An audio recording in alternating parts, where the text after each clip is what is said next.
Hello and welcome to the Glen Merzer Show. You can find us on YouTube and also for the audio podcast at realmeneatplants.com.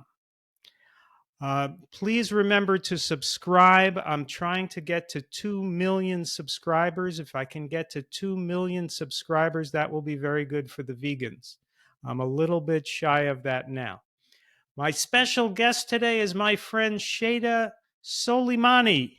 Welcome, Shayda. Thank you, Glenn. It's nice to be here. Nice to have you here. And Shayda's going to be doing a cooking demonstration for us a little later. But first, let's talk about how you came to be a big part of the plant based food movement. So tell us about that. Well, let's see. About 12 years ago, I had hit my highest weight, and I had to figure out a way to lose the weight and keep it off once and for all because, as most everybody does, we all yo yo diet. We'll go on the Atkins, we'll go on the Jenny Craig, we'll go on Nutrisystem, we'll do Weight Watchers. But all of those diets, they work really well. But the problem is, they work for the duration of the time that you're doing it.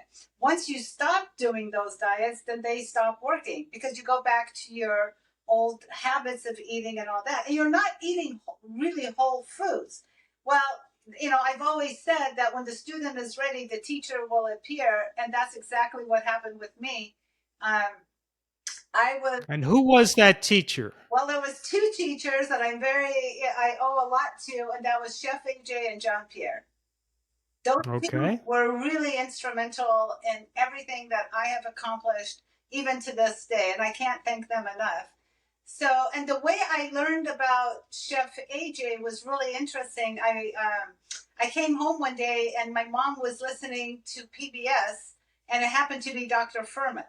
Well, Dr. Furman, I didn't know him. I don't know anything about him, so I started Googling him, and I'm like, oh, I kind of like what he's saying. It started to resonate with me because prior to that, I had already gone vegan, but you've got to understand that I was your classic junk food vegan because French fries from McDonald's is vegan, Oreo cookies, vegan, Diet Coke, vegan. So I was not doing it the right way. To make a very long story short, I decided to go on a trip. He was having this excursion in Utah, packed our bags, mom and I both went. When we got there, I really enjoyed the food. And what I loved about it was I could eat all I want. He wasn't being restrictive in all the salads and the beans and the soups and the this and the that. And I'm like, that can't be true. I mean, like, that just didn't make any sense. But I liked it, and I decided, well, let's see where this is going to go. So on the drive back to the airport, we started asking people in the van saying, what other, you guys seem to be going to a lot of these conferences, so tell us more about it. And one of the gals said, well, where do you live? And I said, I'm in Southern California. She goes, well, how far is Burbank to you? And I said, well, not far considering that I work in that area. And she goes, well, there's going to be another excursion. And I forget the name of the excursion, but it was Jeff Nelson who had it on. And I immediately signed up for that excursion. So that was a 3-day, and it was literally like maybe 15, 20 minutes from my house. It was right next door to my office. And so I went there and we signed up, and as we were getting into the elevators, we got in with these people, and they said, and they were both elderly and they were thin as can be, and they're like, oh, what are you guys here for? And I'm like, I'm here for the vegan conference. And he goes, really? And he made me feel like, well, you don't look vegan, because I guess I looked unhealthy and mom was overweight. But that was okay. Along there that weekend, I met a lot of wonderful people. And one of those people was Kenny Malcolm that I met. And he's the one that introduced me to Chef AJ. I had no idea who she was, where she was. I knew nothing of her. And I said, well, Kenny, how do I meet this woman? And he goes, well, come back tomorrow morning, find me. This is where I typically sit, and I'll introduce you to her. And she teaches cooking classes out of her apartment in Sherman Oaks. And I thought, bingo, this is for me. So I went and I found him the next day, but Chef AJ wasn't there because she was doing this show called Cupcake Wars or something like that. So she wasn't there. I said, Kenny, how am I going to get a hold of her? And he goes, don't worry about it. Give me your phone number. I'll have her reach out to you and get in touch with you. If you know me, I'm a very impatient person. Like, I want things done like immediately, especially if they tell me they're going to do things immediately. So I go home that night and I'm like, I can't wait for this. So I started Googling AJ, started Googling her, found her email address. I found her husband's email address. And I said, you know what? The heck with it. I'm just going to email them both. Somebody's bound to respond. And if they don't, well, Kenny said he's going to do what he does. Well, much to my surprise, AJ responded that night. And I'm like, Wow. here I'm thinking she's a rock star. And I'm like, oh my God, she responded. I was so excited. And and she said, you know, where do you live? And I said, well, I'm in LA, but my mom's in Orange County. She goes, well, I'm going to be at Whole Foods in Orange County. I'm teaching a class. Can you come? And I said, of course I can come. So, of course, mom and I went, and that's where I met Chef AJ. Oh my God, loved her food. Immediately signed up for another program she was having, met Rebecca, her sous chef. And at the next event that she was having, she had Doug Lyle there. I met him. I met John Pierre at that conference actually. And so everything, it just seemed like all the stars were aligning for me to meet the people that I needed to meet to get to where I was supposed to go. And so I really resonated with JP because, you know, he's all about fitness and nutrition and psychological work. I resonated with AJ because her food tasted amazing, and she had found a way to, you know, to do all this. And so the two of them, when they decided to have a class called Unprocessed, or UWL, I forget that first class, that was the turning point. So she had a 4-week class at her house with her and JP. And at the end of the 4 weeks, you would see how much weight you've lost, and you followed their program. And I thought, what have I got to lose but to try this? Now, prior to doing that 4-week class, I had started with JP a little bit. What I loved about JP is he not once asked me about my weight. He never talked to me about diet. He just told me what I needed to do. He got more into my head than anything else. And the way he got into my head was with exercise, because I don't care how, even if I weighed 300-400 pounds, I still exercise. That was my passion. I loved it. And so we had already started doing that. When I started that class with Chef AJ, I tore a ligament in my ankle. So I was in a boot all the way up to my knee, and I couldn't really exercise. And JP said, no, you can still exercise. He would come to my apartment, and I thought, oh yeah, I'm just going to be sitting in my chair. What kind of exercise am I going to do? You know, oh my God. He gave me the toughest and the hardest workouts possible, with me not being able to put any pressure on my foot. So that was out of the, you know, I could not use that excuse of, oh, I have a boot on and my leg hurts, or this hurts, or that hurts. Then we started the class with Chef AJ. And I told everybody, all my friends and family, I'm like, leave me alone. I'm going to do this for 4 weeks. If at the end of the 4 weeks, you know, nothing happens, then okay, fine. But if this 4 weeks works for me, I'm in it, and I don't want to hear it from anybody. And they're like, okay. So much to my amazement, at the end of the 4 weeks, I had lost 18 pounds when AJ got me on that scale.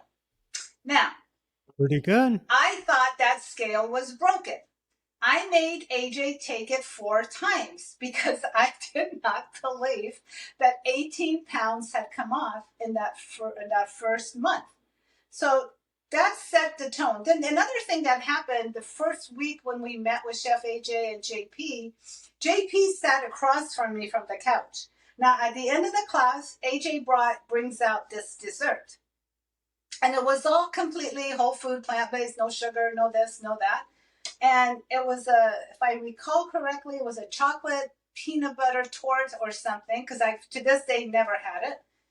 And that cake and we were all excited, including me. I was really excited to have that night.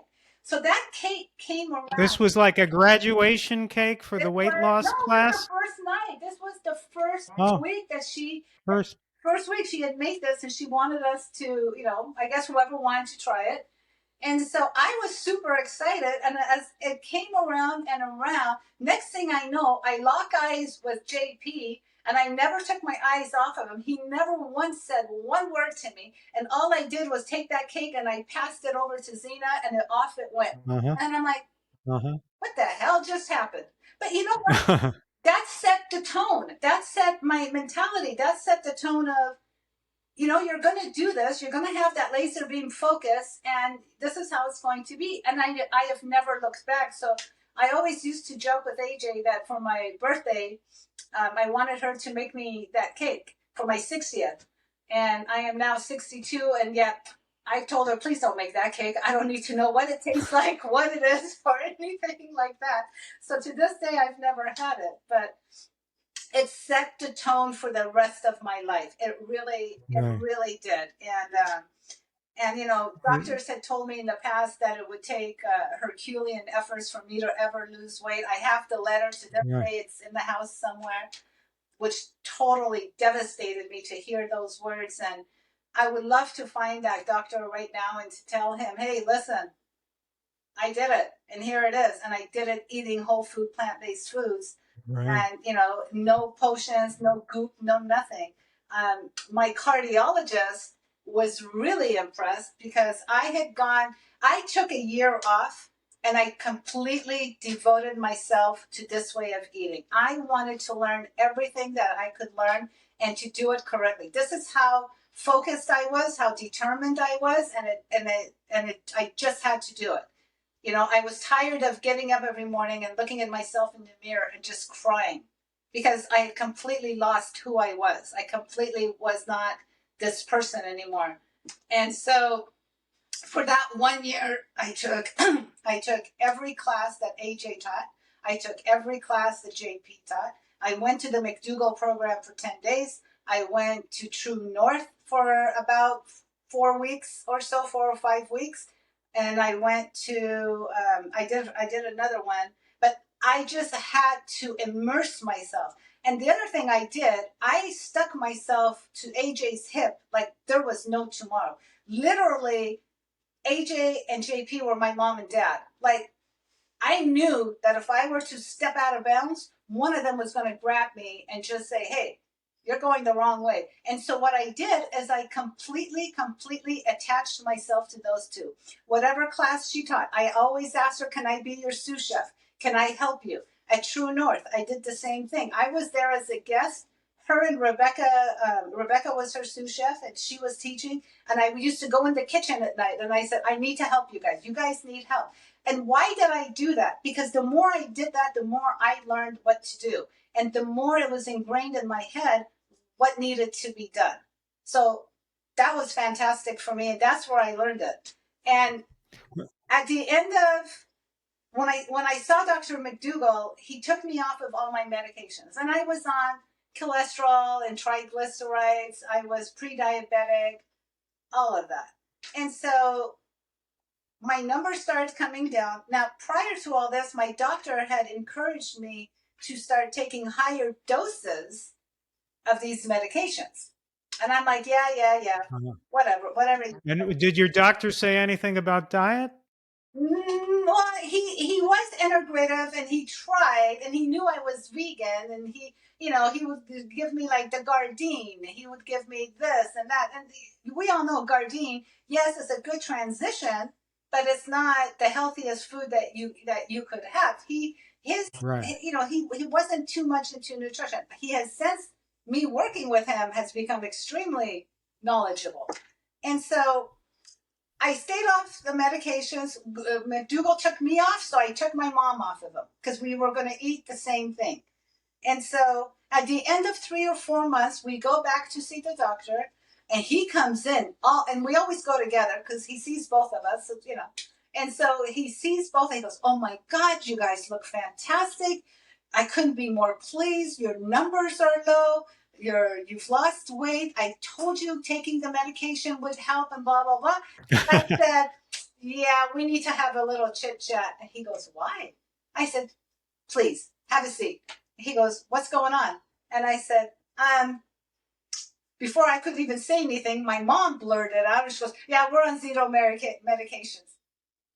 And he goes, what did you say? And I said, well, here's the thing. You give me medications to make my numbers look really pretty, but you don't give me medications that deal with the root cause of the problem. Now, Right. this is what I've started doing. So I started explaining Dr. McDougall, and he's sitting back in his seat because he's totally dumbfounded. And so I'm telling him about McDougall. I'm telling him about Dr. Esselstyn. I'm telling him about I'm telling him all about the plant-based doctors. And I said, so this is what we're doing. He goes, tell me what you're eating. And my mom goes, oh my God, we're eating a lot of potatoes and it's like so good. And he goes, you can't have potatoes. And I said, why can't I have potatoes? Oh, well, they're high in glycemic. They're this, they're that. I said, okay. I said, first of all, we're not having white potatoes. We are having sweet potatoes, which is highly nutritious. Now, wouldn't you say that if I'm covering my potatoes with beans and broccoli and salsa and stuff like that, isn't that healthy? He goes, well, yeah. I said, ah. I said, so I've eliminated the sour cream, the butter, and the cheese, and all of that. He goes, well, yeah. And I said, but forget about all that. How are my numbers? How are mom's numbers? He goes, I couldn't be more pleased with your numbers and the results you guys are getting. He goes, okay, sit down and tell me exactly what you're doing, and I'm going to walk you through this, and I want to see you back in 3 months. I said, fine, we'll come back as many months as you want, and we're Did you say? Did you say that he said he's going to walk you through this? well, what meaning that he's Because the truth is, you were walking him through it. right, but I think what he meant was that I'm going to keep a close, tight eye on you, and I want to do your blood work every 3 months, and I want to see you, and I want to make sure that what you're doing is correct. And so I said, fine. I said, under one, Well, the reality was, it's good that he had a little bit of curiosity, he had a lot. but you were helping him far more than he was helping you, Yeah, if you ask me. and so the next time I went, I brought him the books. I brought him Dr. Esselstyn. I brought him Dr. McDougall. I brought him Dr. Furman. I brought him all the books that, anybody. I even brought AJ's book. And so he goes, wow, these are fantastic. I said, yes, I really want you to read these. And I want you, especially because you're a cardiologist, I really want you to study Dr. Esselstyn's book because he's a cardiologist. I said, you guys both have a Mm-hmm. lot in common and you can help your patients and blah, blah, blah. He goes, I see what, he goes, okay, what new recipes do you have for me now? So him and I started having a dialogue. For about a year, we really had a great dialogue, and he could not be more happy about what mom and I were doing. And he was all on board. In fact, it's gotten to the point where you go to his office now, he still has all the books. And one time, one of his patients took Dr. Esselstyn's book, and he was really upset about it because he is now a follower, believe it or not, of Dr. Esselstyn. Like, Ah, very good. You see, you helped him. yes. And so he goes, Shayda, I try to teach my patients as much as I can. I said, I know, at least you're giving them what that should be done, but it's their choice at the end of the day, whether they want to do it or not to do it. But at least you're starting that conversation. You're having that dialogue with them. And I've been seeing him now for 10 years. And I'm telling you, he is not 100% plant-based like we are. But from what he tells me, he's eating like 80% like we are. Like he could not be more than happy for what has transpired and what has happened. So I think a lot of times we really have to be our own advocate for our health. And we also need to really reach out and teach our doctors and let them know that there is an alternative way, especially if they're open to the idea of learning more, which he was because he is integrative, and his own father died from a cardiac arrest. So he was really interested and he was open. So that helped a lot. That helped. Well, did you send the doctor a bill? I should, right? No. So how much weight did you lose over a year or two? Well, the first year, I think I lost around 75, maybe 80. but the rest of the weight came off slower over the Sure. and I think that's Over how much time? well the next like 2 or 3 years. The rest of Okay. started coming. So in total, you lost how much? 120? It was 120, but now I'd say probably 115 because I vacillate Mhm. between the two numbers. You know, you go up and down Okay. depending on the day or whatever. But yeah, right around there. And you've kept that weight off for how long? Almost 12 years. 12 years without any calorie restrictions, right? No calorie restrictions, no diet pills, no stupid protein powders that they want to give you, shakes and this and that. Eating, you know what I loved about this way of eating? What? It was the fact that for so many years in my life, they told me I couldn't have like a mango or a banana or beans or a sweet potato. For so many years, I was deprived of all that. And to learn that that was all false, and it's like, oh my God, I could enjoy all my food. I could enjoy it and still lose the weight. And the best part was, I didn't have to weigh and measure a single damn thing anymore. I got so tired of weighing and measuring, and it had to be 3 ounces of fish, and then a half an ounce of this, and 1 ounce, half a cup of that. You don't have to do that with this way of eating. You eat until you're satisfied. You really do. That's right. And these lessons that you learned are going to be in your book. Yes, We have an announcement. yes. Shayda, tell us about our upcoming book. I am so excited about this because this has been in my head for a long time about putting a book out there, especially a lot of my viewers have asked me to put a book together because I am Middle Eastern. I'm from Iran and I love my Persian food. And one thing about eating this way was that I did not want to give up my Persian food. I was going to do whatever it took to find a way to keep it going. And that's exactly what I did. So this book is going to have a lot of Persian recipes in here. Then the other thing I wanted to do was, I see a lot of books out there about just the one person, and it's mostly female driven. And with a good friend of mine, Dr. Gustavo Tolosa, him and I work a lot together. And I was talking to him one day, and I said, "How cool would it be if we did a book together and I talk about my point of view, being Middle Eastern, my culture, my heritage, and the struggles I went through in losing weight, but we've ultimately found it in a plant based diet. And you come from a male's perspective and having the same struggles with your culture, because he's from Argentina, keeping your food going, your family recipes from your grandmother and your mother. And yet here we are from two different cultures, but we brought it together and we ultimately found it in a whole food plant-based diet book.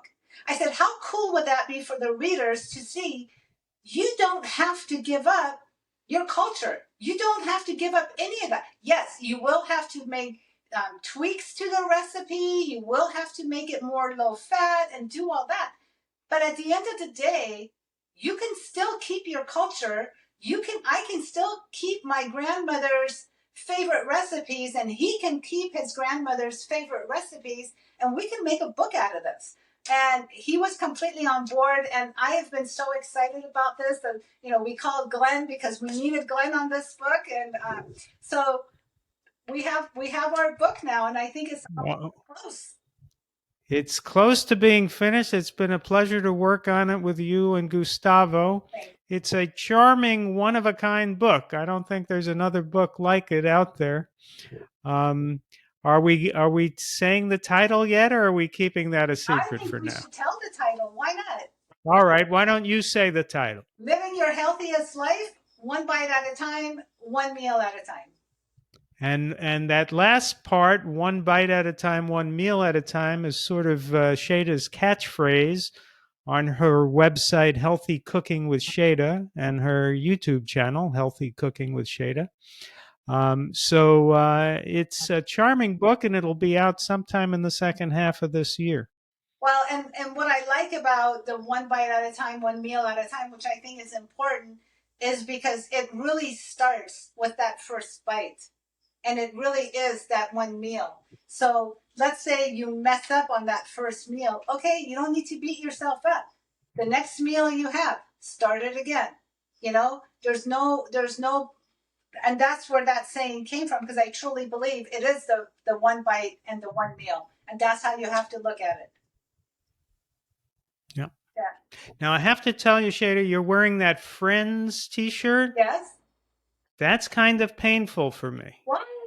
because I don't know if you know, I used to write in Hollywood. I used to write for Oh, television. I didn't know. Yes, and I had an interview to be one of the writer producers on the show Friends the first year of the show. Really? So before anyone knew it, right? And what they do with writers is they sit you down in a room and they give you the pilot to watch, and then they interview you. Oh, So I sat down in a room and I watched the pilot of Friends, and it was set in New York City, and there wasn't a lot of ethnicity in the cast. right. So I thought that was a little strange. So then when they sat me down for an interview, I told them how good the pilot was, how I'd love to work with them, and so forth. And then I asked a question. Uh-oh. I said, "Are you planning to bring any ethnicity into the show?" And they froze up. Oh, They God. just froze on me, and they didn't hire me. And now I was reading, I don't know, a few months ago that they regret that they didn't have any much in the way of ethnicity in the show. Yeah. So there you go. That question cost me a lot of money. I didn't know. I had no idea. Yeah. I had no idea. But no, you are. This Um, book is a unique book. It is a one of a kind, and I think it'll be a great addition to anybody's library. And we've got what, about 200 recipes or less than that? I don't. I've lost count. 160. Lots of Lots of recipes. recipes. So I think Many Persian recipes. many Persian recipes. We have holiday recipes. I'm Jewish, so there's a lot of recipes that were handed down to me from my grandmother for like Passover, for Hanukkah, and all that. So there's a lot of those recipes. So I think it's a fun book. I really do. Yes, it is. Yes, it is. Now, would you say that what makes Persian cuisine so different is the spices? Is it the spices above all? I think it's the spices, and it could also be the technique of the food. The food is in our culture. Growing up at our house, lunch was the main meal. And to this day, that's how we eat. We always had a small breakfast. Lunch was the main meal, and dinner was something really light. And what time would you have lunch? I'd say probably around 12:30 ish. Okay. I'm guessing I was a kid. Okay. And dinner was maybe, I know because I lived with my grandparents for a long time, and I know my grandfather really did not like eating late at night. He didn't. So he always wanted to eat early, and for him, early was like 5 o'clock, 5 or 6. So, and he kind of got us trained in that, which is actually really good, because you don't want to eat late at night and then go to bed on a full stomach like that. And the other thing you got to realize that in Iran, we did not have fast food back then. The fast food that when we came to the United States and saw it was like mind boggling, going, oh my God, what is this? We didn't have any of that. For us, even at our house, it was a treat to have meat. At our house, we had meat once a week, and that was literally for Shabbat dinners. The rest of the time, we were eating a lot of rice and beans and lentils and potatoes. Yes, cooked differently, but that's what we ate. Going out was also a treat. We would go out maybe once a month. Again, to have like kebabs and rice and this and that. So, we weren't brought up, and then like nuts and pistachios, right? Because in Iran, they're extremely famous for their pistachios. You guys have not tasted pistachios until you've tasted the ones from Iran. The pistachios that are here, they're horrible. Well, Second rate. We have second rate pistachios, you don't we? really do. But if anybody brings me some, Ed or Glenn, I will bring some for you. Okay. But when Grandpa used to go buy those for the company that was coming over, And desserts and pastries. Those were only for when we had company at the house. It wasn't like we had those around the house all the time. So when he used to go buy the pistachios, it all came in its shells. Walnuts were in their shells. Almonds were in their shells. It wasn't a free-for-all that you could go buy a bag of walnuts already peeled and diced and whatever you want to call it and have it. Like, to sit there and eat it by the handful. I remember having to go to my grandfather and say, hey, can I have this walnut? Like, can you crack this open and for me to have it? Growing up, the houses in Iran did not have a backyard like you guys have here, right? So in the United States, it's the front of the house, and then in the back, everything, the fruit trees, whatever the yard is back there. In Iran, the way our houses were, the front of the house, there was a gate, and then you would come in, and then that's where the yard and all the fruit trees and the pool ponds and everything was there, and then it was the house. So it wasn't like, you had stuff in the back. And our house was loaded with apple trees, oranges, pomegranate, you name it, we had it. And it was All in the front. all in the front. And then What was in the back? nothing. It was just a building. Nothing. It was just a building. And, in Iran, we had the flat roofs. And during the summer, it would get really, really hot. So one of our favorite things to do in the summertime was to get a bed and to get a cot, and we put it outside on top, and we would sleep outside with the fresh air. It was really refreshing. And I remember as a kid, while Grandpa was sleeping at lunch, after having his lunch, I'd be crawling up that tree and pulling off apples and eating this and eating that. And one of his favorite things was I'd go grab the pomegranate because that is my favorite fruit in the whole wide world. I love pomegranates.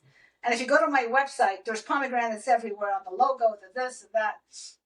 And so he would take that pomegranate and he would squeeze it between his hands and just squeeze all the areoles so that it would become like juice inside that skin. And then he would puncture a hole in there, give me a straw and said, okay, now drink it.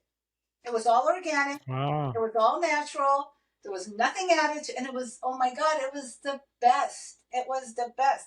Grandma cooks everything from scratch.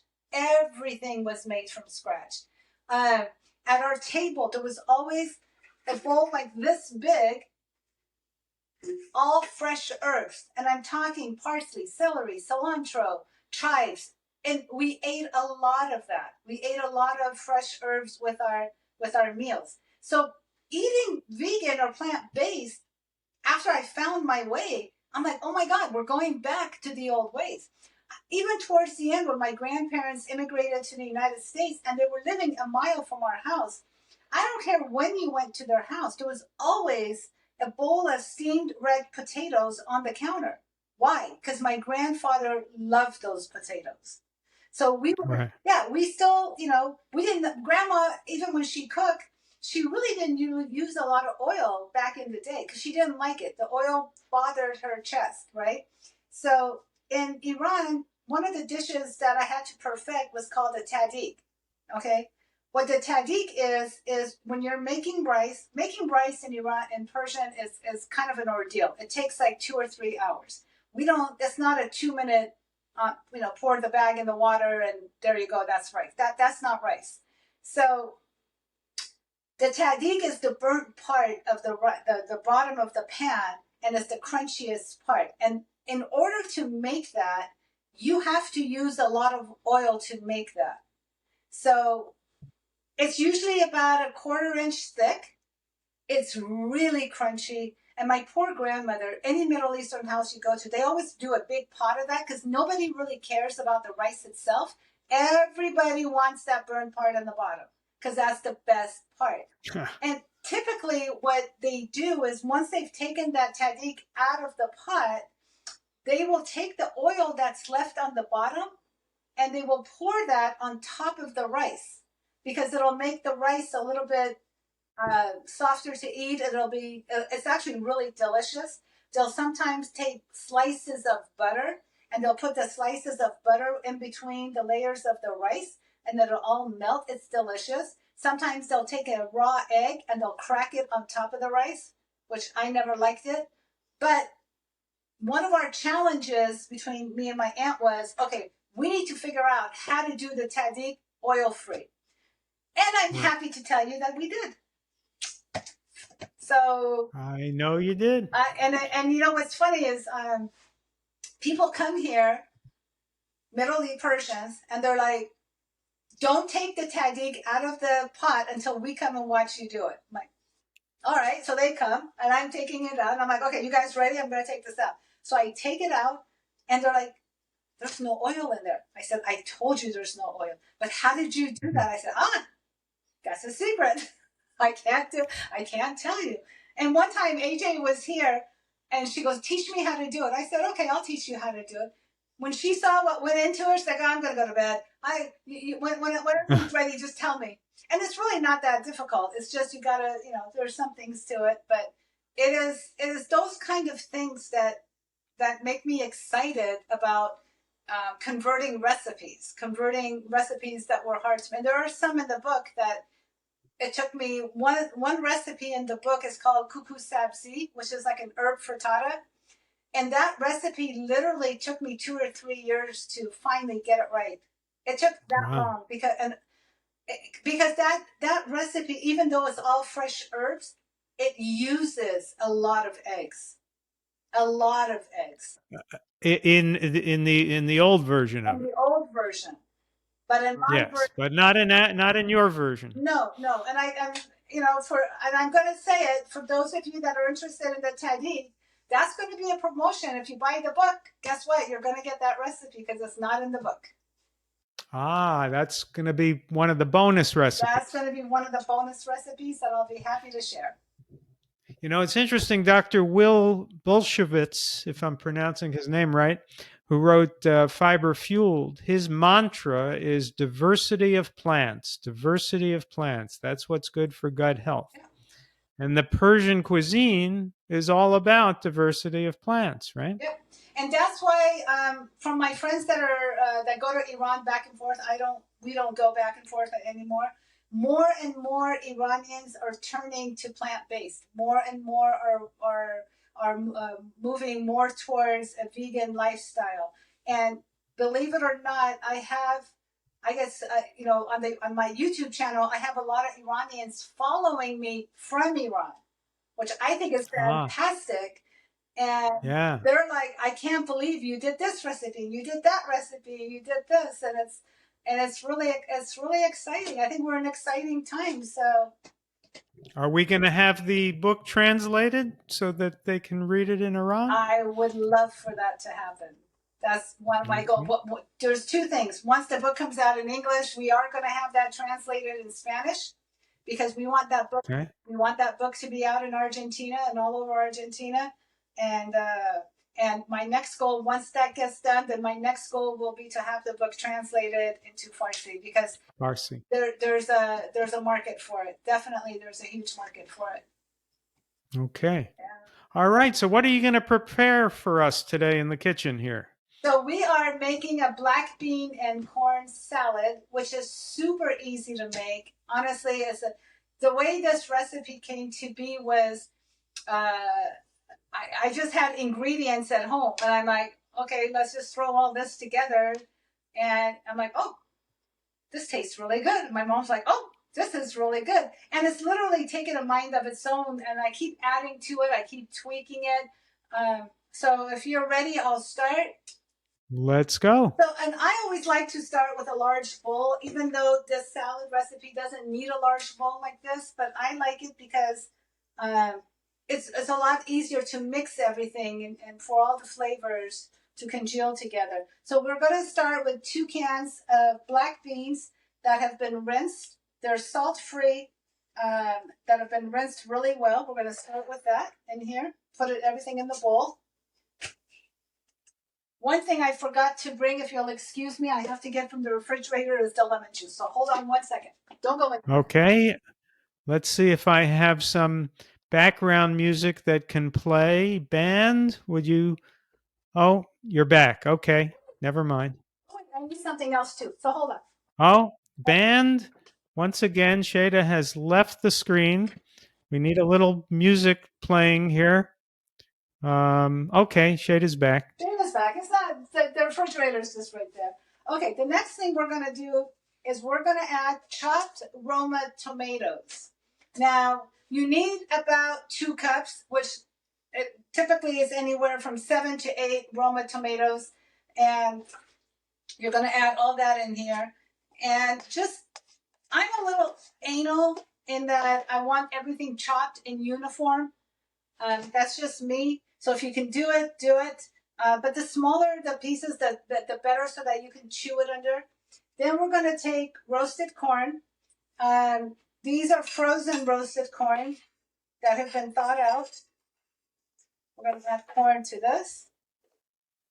Chopped onions. Now, you can use regular sweet Vidalia onions if you like, but my favorite is red onions. And these, you want to make sure you chop them up kind of small, because you don't want to get big chunks of onions in your mouth. And this is just about a medium onion, just one chopped up. We're going to mix this really well. Okay, next we are going to add, let me move this out of my way. Now, the original recipe does not add quinoa to this, okay? This came about, it adds avocado. So 9 out of 10 times when I make it for myself and for mom, we don't add the avocado. The avocado really is a treat for us, okay? Because it is higher in calorie density, and for the most part, I'm trying to keep the food at a lower calorie density. So avocado is when we have guests that come over, and we'll add an avocado to it. But you guys are welcome to add it, not add it, however, But I tell you, if you're on a weight loss plan, I would not add it. If you're a heart patient, I would not add it. You don't need, even though avocado is a good fat, we still don't need it. So I wanted to make this salad a little bit heartier, so I add cooked quinoa to this. Now, all right. The best way to cook quinoa, in my opinion, if you have an instant pot, it's super easy to make. So it's literally 1 cup of quinoa, rinsed and washed, to 1.5 cups of water. You put that in the instant pot, set the timer for 2 minutes, and then let the pressure come down naturally. Once the pressure has come down naturally, go ahead and open it. Just be careful when you open the lid so that the steam doesn't go in your face. And then you can enjoy the quinoa. It's really delicious. Next thing we're going to add is cilantro. Now, I think the original recipe calls for 1/2 cup of chopped cilantro, but you know what? I love cilantro, so I put the whole thing in. So yeah. One thing I want to say is, you guys, the recipe is just a guideline for you guys. It's not like we're making a dessert that everything has to be precise. When it comes to food, if you've got more tomatoes, so what? If you've got more cilantro, so what? You don't like cilantro? Put dill in there. Put parsley in there. Put some kind of an herb in there. Adding herbs to your salads kicks it up to a different level. And I add a lot of herbs to my salads, because we absolutely, like I said, we were brought up on it, and I just absolutely love it. And I'm going with the dill or the parsley. I prefer it to cilantro. Okay, so you're one of those that the cilantro tastes soapy? Yeah. Okay, yeah. And there's nothing wrong with that. And I think even if you did a combination of dill and parsley, I think it would be great. Absolutely delicious. Typically, I take this to potlucks and to get-togethers, and people really seem to enjoy it. And then I'll make corn chips, and they can have it like a dip. If I don't add the quinoa to it, I'll make it like a corn chip, or even if I add the quinoa to it. Now, the next thing we're going to add is the dressing. Is super easy. All it is limes. That's easy. Very easy. But what I do recommend is that you guys please make sure that you add the zest. The zest is really, really important. It adds so much flavor to your food. That's not even. So I'm just going to zest about 2 or 3 of these. And then I always have fresh lime juice or lemon juice in the refrigerator because we have a tree back here. And what I've noticed is sometimes you go to the Middle Eastern market and they have them on sale for like really super cheap. So we buy a lot of limes or lemons and we juice it, and then I keep it in a glass jar, and that way I always have it. And this tastes much better than any store-bought lime or lemon juice. Excuse me. Oh, I wish you were here to smell this, Glenn. It smells so good with this zest.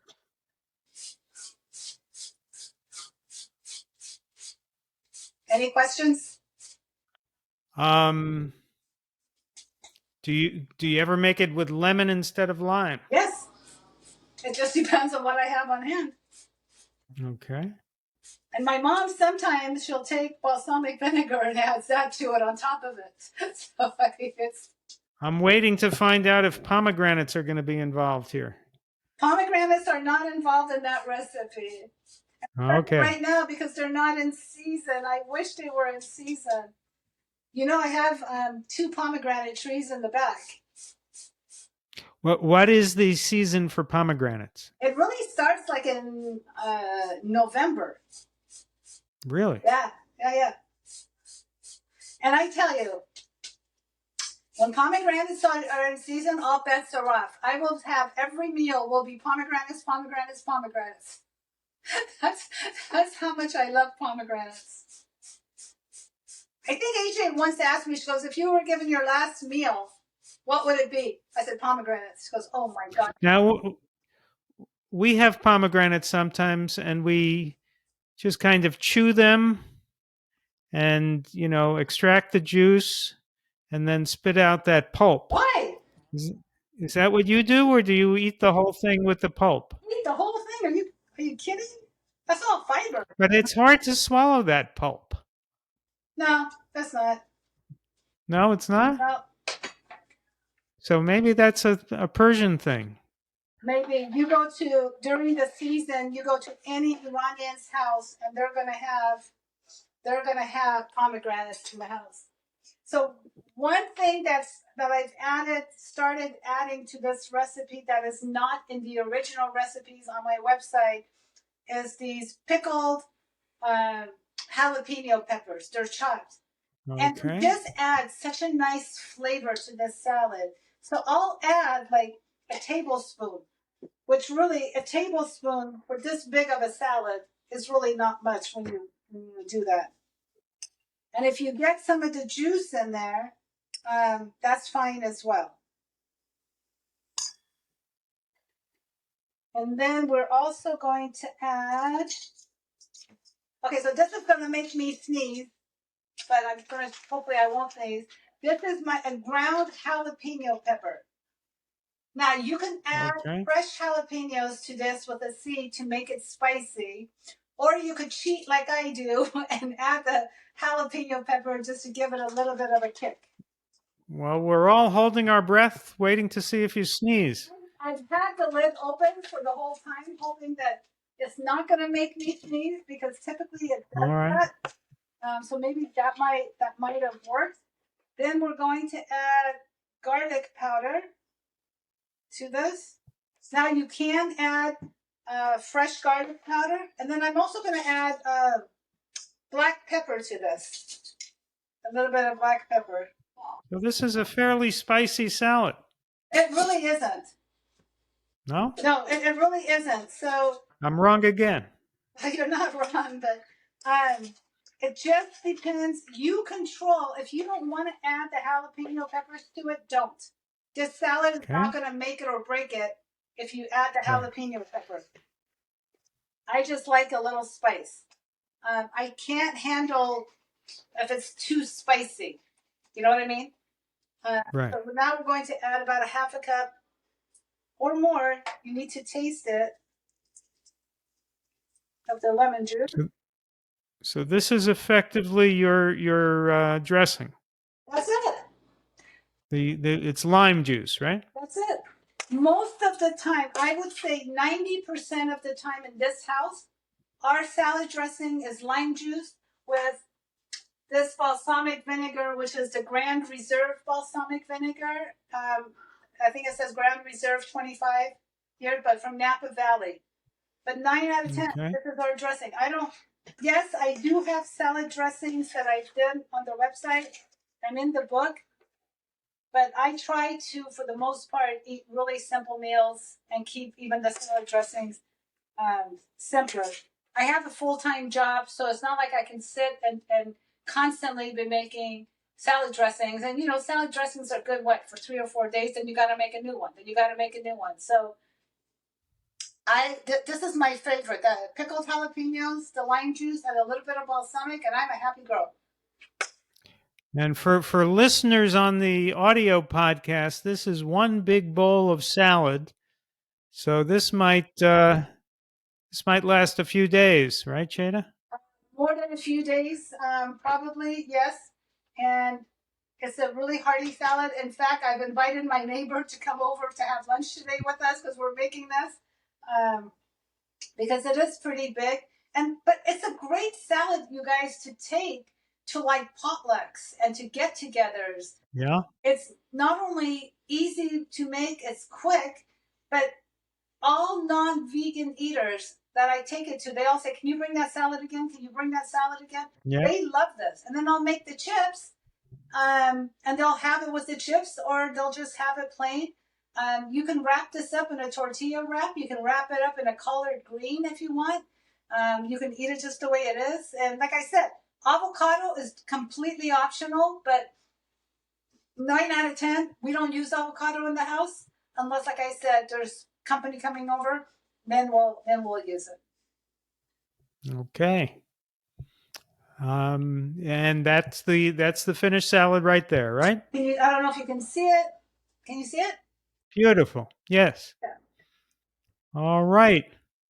Well, that looks like an extremely delicious and healthy salad Thank you. for several days. And thank you so much, Shayda, for being our guest. Again, her website is Healthy Cooking with Shayda. YouTube channel, same name. Instagram, same name. And the book is going to be called Live Your Healthiest Life One Meal at a Time. One bite at a time, one meal at a time. I always get that wrong. There you go. It's hard to know the order of that. It's all good. Yeah, but that book will be out before the end of the year for sure. Thank you so much, Shayda. Thank you so much for And having me. I really appreciate it. all right, take care. You Bye too. bye. Have a good day.